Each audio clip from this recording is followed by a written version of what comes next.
Ang Ginoo mada kaiyo. Pagbasa Santos ng Ebanghelyo sumala kan San Lucas.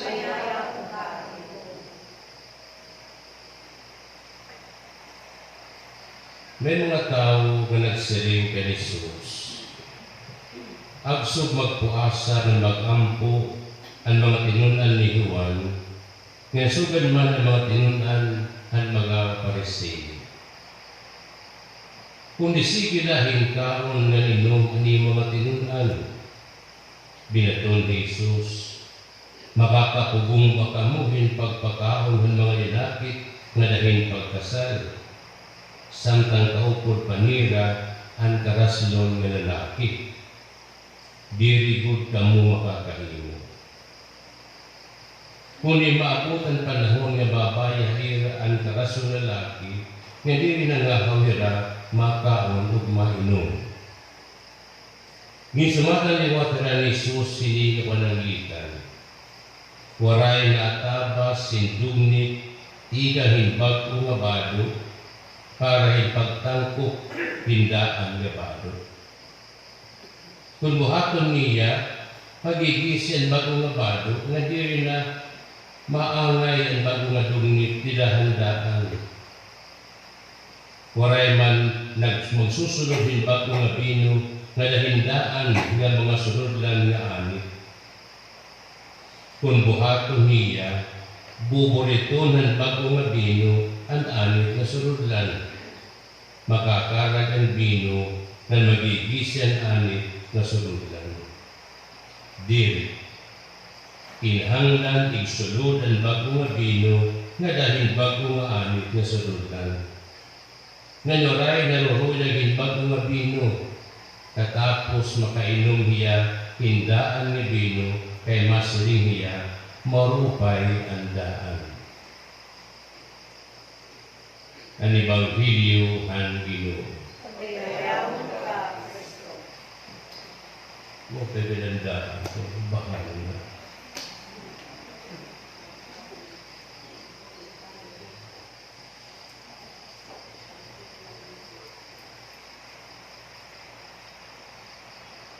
Ada ito natin hinya in pagbago. Kung tawag in pagbago, tawag para na talan. Diri kay para na pipira. Kung pagbago nga tigino nga, diri lang kay external, kundi ang kabuusan, ang kahintang o kinaiya ng tao. Pero na, sila kita, revolutionary government. Magbabago ba kita? Because the revolutionary government in contemplation is to install the same persons. If you have a revolutionary government, then you have a new set of persons running the government. It's not the status quo. Ano magpagbago ito? You want a revolutionary government for what reason? To perpetuate in power?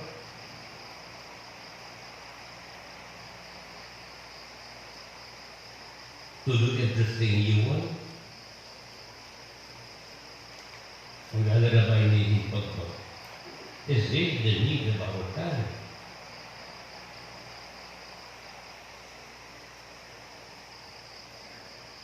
Kada pinili ay amot atong tinipit slogan, change us kami. Pagbago kita, pagbago. Ano ba? Nagbago. The more that we become corrupt, we change persons in office, but the same attitude. Nila nga pinag-alaw, ano ba ito? Natulog was in March, September, September, 3 pagala katulog. Ano man katulog, alari kami nung dano. Wala. The official end of the Second World War in the Philippines.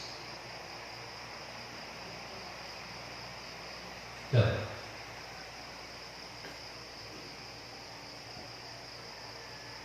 Pagkano ka, malagi hapon, mas labo pa yung kasolusyonan.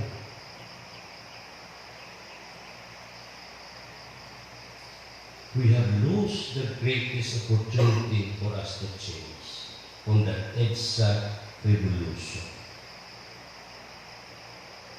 And the first EDSA revolution could be the right timing for us to overhaul what we are and who we are.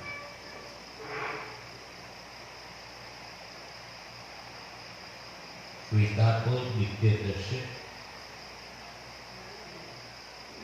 We condemn graft and corrupt practices. But it took 20 years for Marcos. Kung corrupt man. The present to Juan Marcos only took 2 years and 3 years. Mas labaw pa rin kadakuan pinangawat kaya 20 anyos. And yet you condemn Marcos. Pero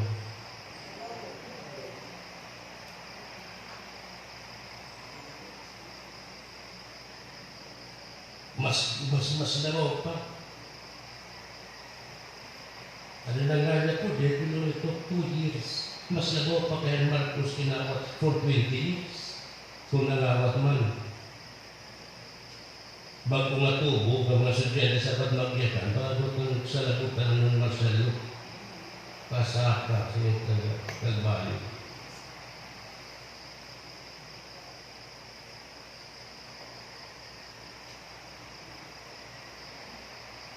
It would have been the right opportunity for us.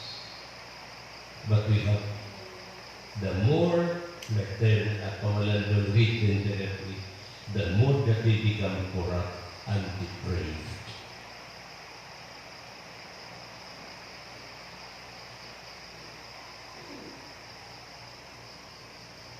Bisan pa kita mag-parliamentary form of government. Wala kakatuhan because it will be on regionalism aspect.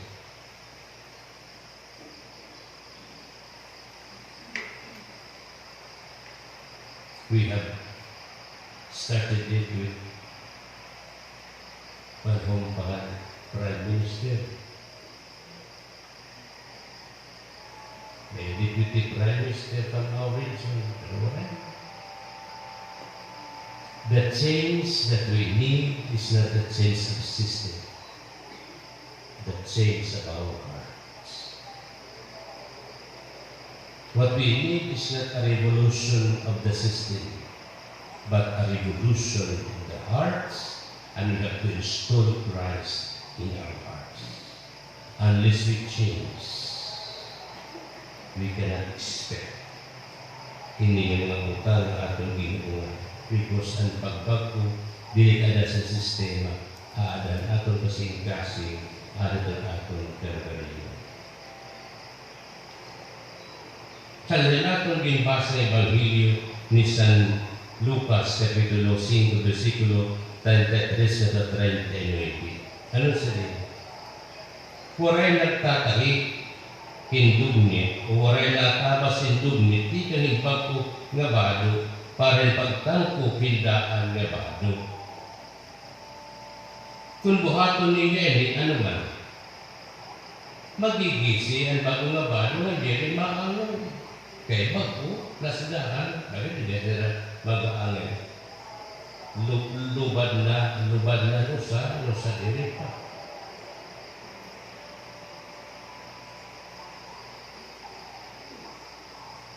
Kung isi na ito, pasabi niya, wala na talaga. Tangkupihin pariho nga, doon nga quality bago. Waray nagsusunod bago nga kino, kada hindahan ng mga surudlan nga ani, tihat ko, waray naman magputigya, ani paman. Hindatay-tahian ani, nga nalaging bubutan itong surudlan itong kino. Kundaan at imo ani, butangan imo bagong alaksiw, hinbutang bagong nagino, ano man. Kaya naman nga nabubulit. Kaya itong bagong nagino, bagong alaksiw, mapintas. Isa nga di bagong aawat nga tubaan naman. Nagbubura. Mapintas. Alabi na kung waray bahal. Inam kayo burag ha. Alam mo burag ha? Mga burag ha. Kaya sa lahat katagay ito ha. Kung padayo ito yung burag ha. Mapintas.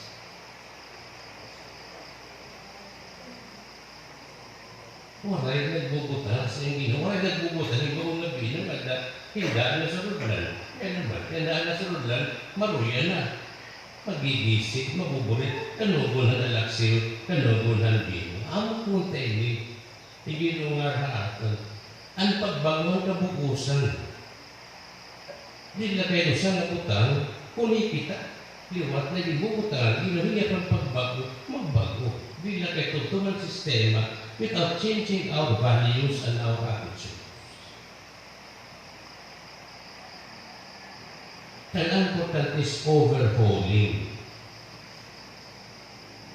Di na kayo parang pagbagong titira, kung hindi kita ng pagbago.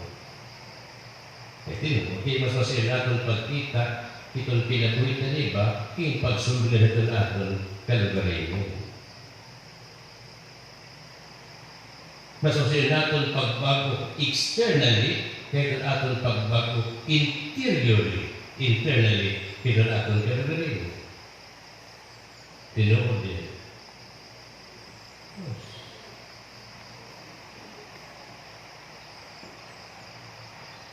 Kamagpusat naman, kawag ito matatong kalang. Sa pulo ito may pagbago. Kalang pati lawas, hindi na kayo lawas na.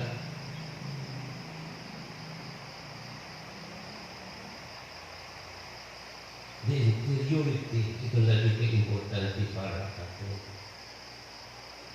Kaya naman, because what is internal will exude into the external.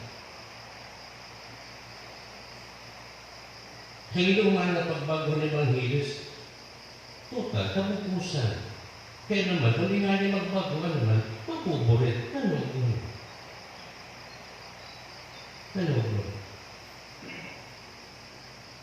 Di maraot ito ato ng ano. Di maraot ato ng panganugin pagbago. Pero saan naman natin titikan? Hain man kita magtitikan. Magpipigyan kita sa atong pinagaling. Magpipigyan kita sa sagot atong kasi I think we have to go back to our old Filipino values. We go back to old positive Filipino values. Hindi na kita maarang-maang.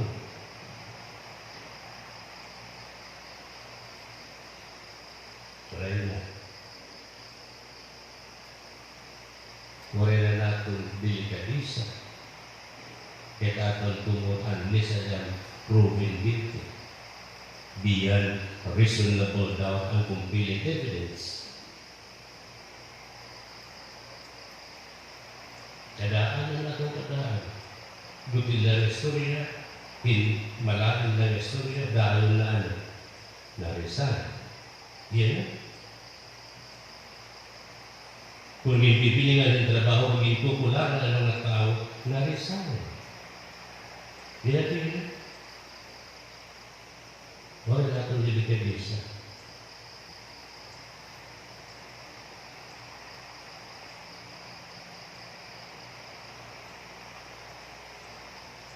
Nawawala yun among excellence. Di nila atong Pilipinas. Kasi Prime Minister of Japan, pinita niya na lagas niya can no longer serve is better for me to tender the resignation. Japanese values. Pagkita, nagkitaw sila ng araw at alam niya nag-harakiki, pero delikadisa.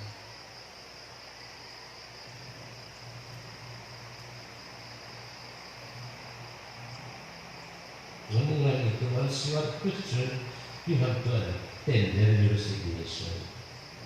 Bisa ba ito medyo ombudsman nito, tulad yan kaya medyo complain, ma-resign ka. Di tumawag mo sa opisina, kaya hindi din alam ito. Sunod lang ng ebidensya. Nakatutulog ko na reklamo. Kaya base, kung na may free investigation without compromising the documents and evidences. Gamos tayo, resign tayo. Pero di kaya ma-appeal pa, mapapadrino pa. We have lost the sensibilities. Ano doon nato hindi yung pagbago, tinuod. May mga butang na dapat baguhon. Tinuod man, magbabago kita, kinakala. But again, yun na kung external na pagbago. Kung ang pagbago kabukusan, dan aton kinabuhi, ito aton kondukta. Kaya base liwat, makapabago ito aton sistema.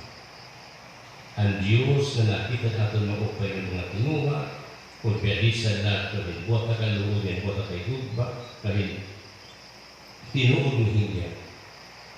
Kaya hatag man ka aton ang aton mga ginoong. Pero kung aton mga is for only for external purposes. Dili man ang Diyos naton mauuwa. Gawas na magawas man ka, ito naton tinago nga buo. Nga bago.